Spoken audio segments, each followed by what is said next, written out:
Baik, Assalamualaikum warahmatullahi wabarakatuh. Selamat sore semuanya, teman-teman.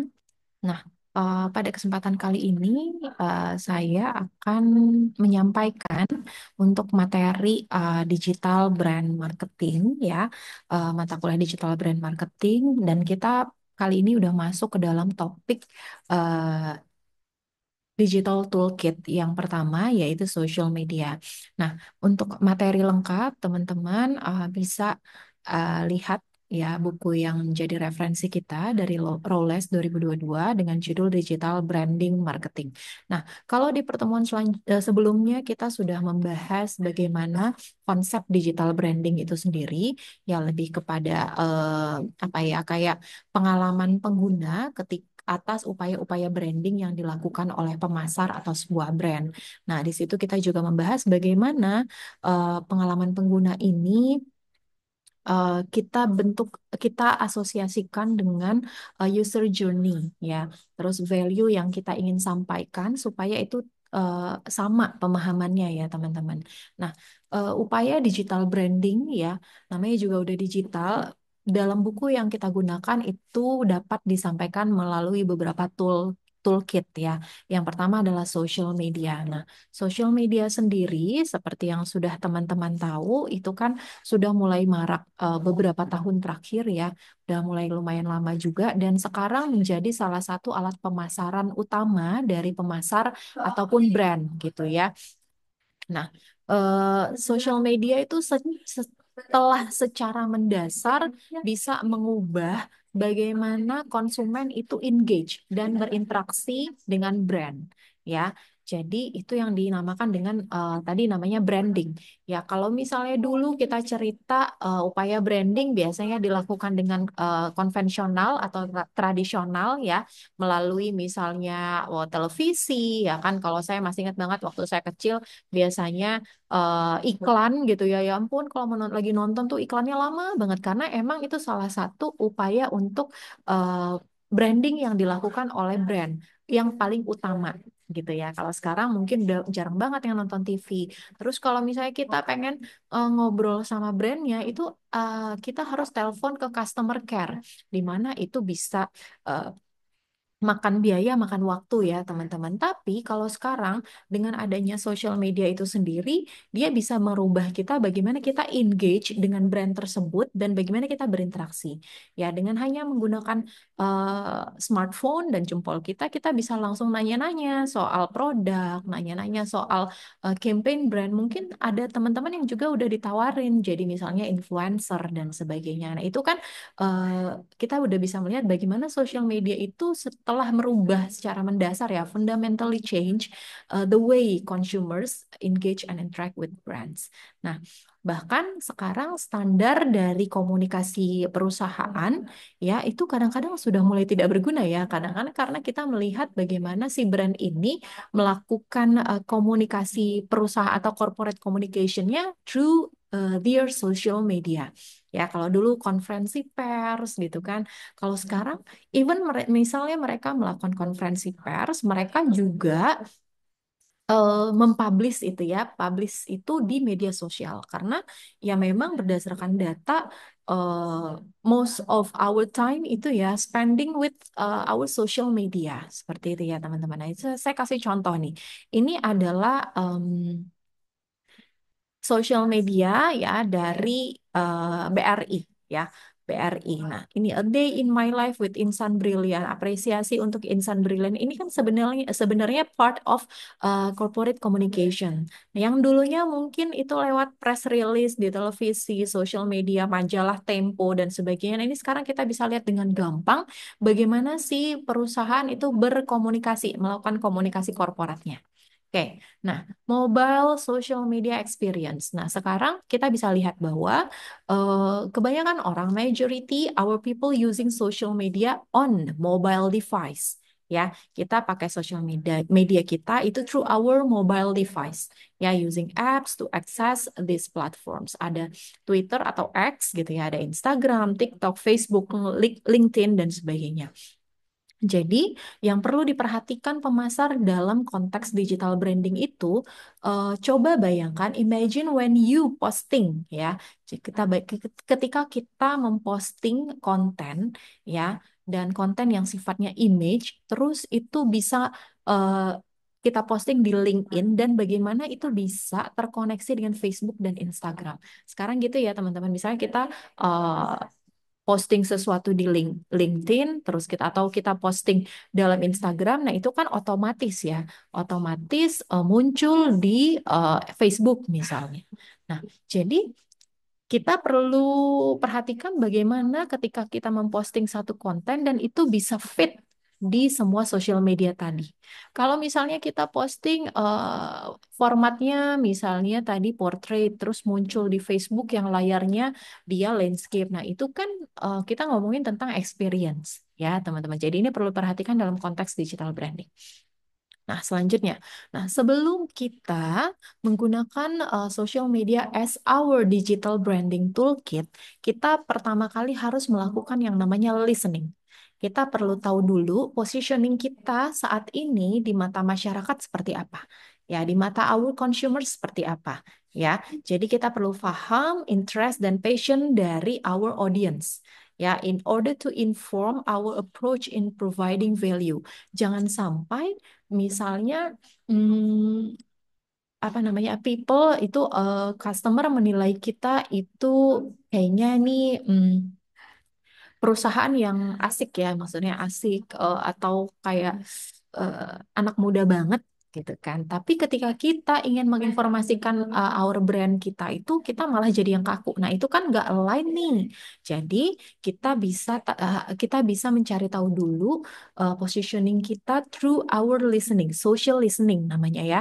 Jadi social listening can help inform our digital branding. Saat ini digital branding kita seperti apa sih di mata consumers? Kita bisa menggunakan listening.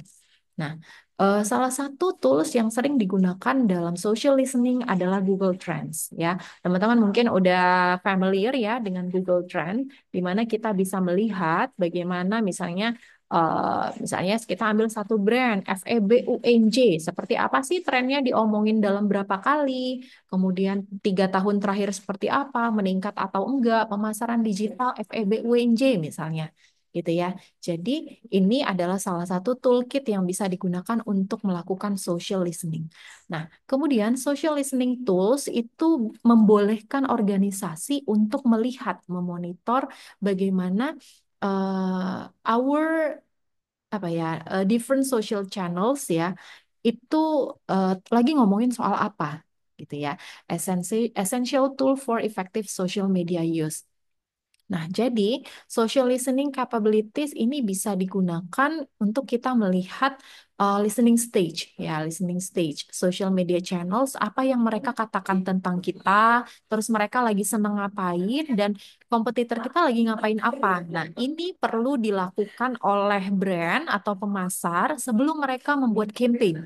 Jadi ini kayak pra-riset dulu, kira-kira sebelum kita ngeluncurin campaign, eh, mereka ngomongin apa sih soal kita, terus mereka lagi senang apa, terus kompetitor lagi ngapain. Ini kita bisa gunakan social listening dulu. Kemudian, yang kedua, capability dari social listening adalah memonitor effectiveness of brand social media activity ya. Misalnya tadi kita bisa memonitor praises yang terkait dengan brand kita atau terkait dengan campaign kita, misalnya seperti itu ya. Kayak kemarin yang baru happening itu film Jumbo ya teman-teman. Nah itu biasanya tim-tim social medianya udah mulai social listening nih, eh, akan seperti apa nih sekarang performance-nya atau mungkin pra-riset tadi duluan seperti apa. Kayak itu kan menggaungkan yang namanya ini tuh produk lokal budaya, bukan budaya, produk lokal dan hasil animasi lokal. Dah itu mereka mengagung-agungkan itu ya, maksudnya memang concern ke sana untuk bisa menarik konsumen. Seperti apa sih animasi lokal di mata konsumen saat ini? Nah, mereka melakukan social listening terlebih dahulu. Apa yang sedang terjadi, kemudian how audience reacts to our social activity. Gimana saat ini orang-orang atau customer kita apa namanya reacts ya to our social activity, misalnya campaign Jumbo tadi misalnya. Kemudian managing outreach and engagement, identify key influencers on social channels. Jadi sebelum kita mungkin memilih influencers, kita bisa cari tahu dulu melalui social listening. Itu bisa dikaitkan dengan produk kita, kemudian bidang si influencer di seperti apa, atau si influencer yang kita pilih ini kalau kita lakukan social listening ada sentimen negatif nggak ya? Nah itu kita perlu cari tahu dulu ya. Atau ada krisisnya nggak? Jangan sampai kita menggunakan influencer yang malah berakibat buruk bagi brand kita. Oke. Nah, teman-teman nanti bisa dicek ya beberapa tools social media monitoring dan listening tools seperti Brandwatch, Mention.com, socialmention.com, Sprout Social, Hootsuite, dan How Sociable. Nah, ini bisa ada yang versi gratis, ada yang versi berbayar. Tapi ini saya akan tunjukkan satu contoh. Ini Mention.com ya. Jadi kita tinggal ngetik gitu kan. Kemudian ada Brandwatch. Kemudian di sini, nah ini saya mau kasih contoh tentang social Ever wonder what people are social listening saying about you on social media? menggunakan apa tadi namanya Hootsuite ya teman-teman. Oke sebentar. Saya sebentar ya share soundnya ada. Oke.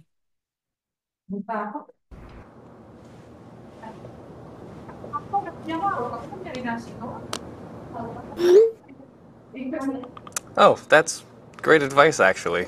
Thanks.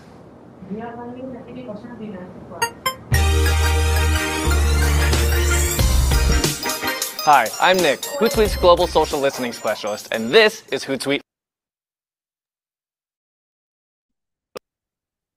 Labs, where we teach you the science of social media marketing, how it works, and how to be successful. Today, I'm going to show you the 3 steps I'd take to get started with social listening without spending any money. I'll go over the best practices I personally use every day at Hootsuite, where I'm the guy who has to know what people are saying, how they're feeling, and how to stop a social media crisis before it starts. Social listening is also sometimes called social media monitoring or social intelligence, but basically it involves tracking keywords, mentions, and conversation on social media in real time and over time. You'll find out what people are saying about your brand, your competitors, and your industry. And with the right tool, yeah, I use Hootsuite to listen for Hootsuite. Obviously, you'll get your alerts for unusual spikes in volume or sentiment. Then that could be positive or negative. It's essentially audience research and competitive intelligence that will help you make better decisions about your social marketing, also about your business overall, like what your hours of operation should be, or if your billing processes should change, or what your next product feature should be. Some examples of social listening might be tracking a hashtag for real life events so that you can join in on the public conversation, tracking sentiment during a crisis so that you know how your business and social team should respond, and monitoring for people who are talking about your brand without necessarily mentioning or tagging your brand, okay, so that you can engage with them. Look, I'll give you an example. If a tree falls on Twitter and I don't get a push notification because I didn't have a listening query set up for that, somebody's going to be in trouble because we missed that. If I was working for an organization that had never done social listening before and we had to budget or we had no budget, the first thing I'd do is sign up for a free version of Hootsuite. Then I'd do 3 things. First, I'd set up a listening stream for all of my brand keywords. That includes my brand name, branded hashtags, product names, the CEO or the spokesperson's name. And I'd set this up for each platform I'm using. That could be Twitter, Instagram, Facebook, maybe LinkedIn, okay? And this will show you a much wider picture than just the posts that you've been tagged in. Second, I'd start listening for competitive intelligence. Essentially, that means repeating step 1, except with my competitors. That's putting in their names, hashtags, products, people, you get the gist. Basically, understanding what their customers are saying, that can help you identify opportunities to beat them at their own game. And then third, I'd widen my scope and set up listening streams for my industry as a whole. So for instance, if I'm a landscaping business, I might look at some broader keywords like lawn care or hardscaping or front yard. Okay? And then I'd also geotag that search for the city I work in so that I don't see irrelevant results. And here's a bonus tip. It helps to know how to use Boolean operators to widen or narrow search results. I put a link in the description below if you want more details. What's that? Seriously? And now a word from our sponsors. Tired of wearing too many hats? Schedule your social media posts, stay on top of your conversations, and figure out what your audience loves so you can give them more of it in less time from one dashboard. Get your free Hootsuite Pro trial today and do one job you love, not 12 of them. But why are we sponsoring our own videos? Okay, this next tip is for anyone who already has the basics of social listening down and has some budget set aside to dig deeper and get more sophisticated. In the case that you have some money, you could try an enterprise level tool like, for instance, Hootsuite Insights. In my day-to-day, I use this tool to, one, track sentiment rather than kind of guesstimating based on individual posts or anecdotal evidence. You get a visualization of the emotions in a conversation. That's really useful. Two, I also use it to get alerted to spikes in volume or sentiment. So if people are talking a lot about your company all of a sudden, you want to know why. Right? Then once you figure that out, you can learn from it. And if it's positive, you can strategize on how to repeat that. And finally, number 3, the most important step in social listening is making sure that you share all of this information with the people who can use it to better make decisions. Okay? So at Hootsuite, I make regular reports and I also follow the MTA rule. If I see something, I say something.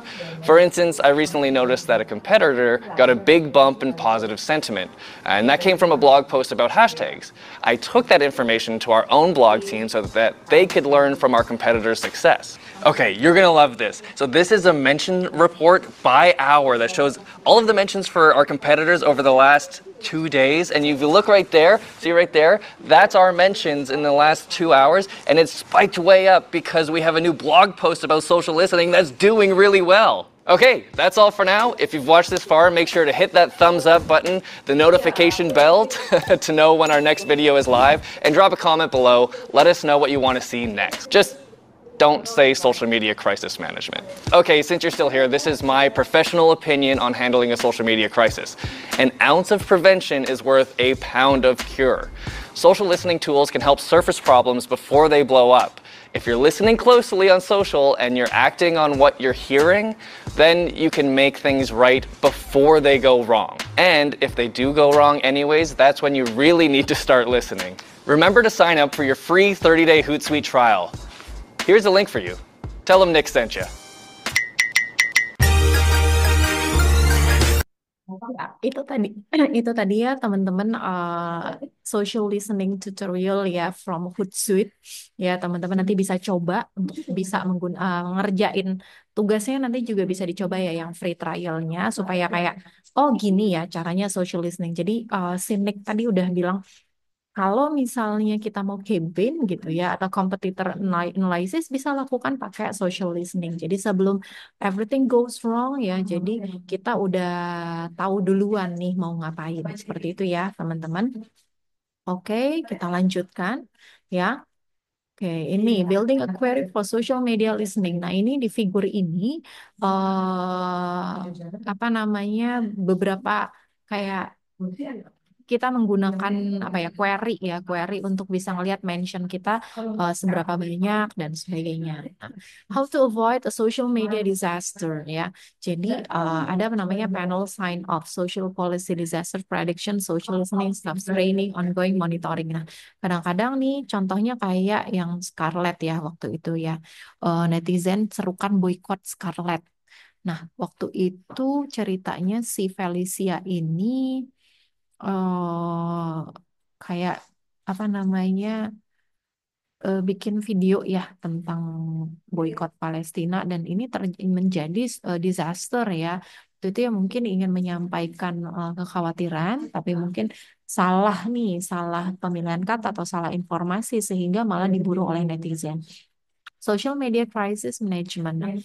Apa yang perlu dilakukan ketika misalnya kita terjadi social media crisis? Yang pertama speed of response ya, atau mungkin kita tidak perlu merespon sama sekali. Seperti yang dilakukan oleh Scarlett pada waktu itu, dia menutup kolom komentar ya untuk menghindari semakin banyak terjadi spekulasi, asumsi dan sebagainya. Dia mematikan kolom komentar. Itu bisa menjadi salah satu tools ketika terjadi social media crisis.